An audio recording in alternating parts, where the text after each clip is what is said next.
आज चाहिँ यो होममेड ट्रकमा यो घरमै बनाएको ट्रकमा यो दाउराहरू हालेर एकचोटि चेक गर्छु यो अफ रोडमा तान्छ कि तान्दैन। यो अफ रोडमा चाहिँ यसले यो भारी बोकेर हिँड्छ कि हिँड्दैन। अब दाउरा हालौँ। ल दाउरा पनि हालिसक्यौँ। अब रिमोट यहाँ छ। अब ट्राई गरौँ है त।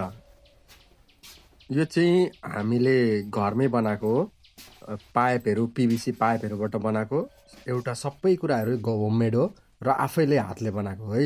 हेर्नुहोस् त कति मजाले चढेको छ। यो अफ रोडमा पनि साह्रै मजाले हिँडेको छ। धेरै पावरफुल छ यो ट्रक। हेर्दा सानो भए पनि धेरै पावरफुल छ। अब यो बिटमा पनि ट्राई गरौँ। यो बिटमा चढ्छ कि चढ्दैन। ल हेर्नु त त्यो बिट पनि कति मजाले चढेको छ। अब पछाडिको चक्का ट्राई गरौँ। ल साह्रै मजाले वेट बोकेर पनि ट्रक सजिलोसँग यो बाटो पार गरेको छ।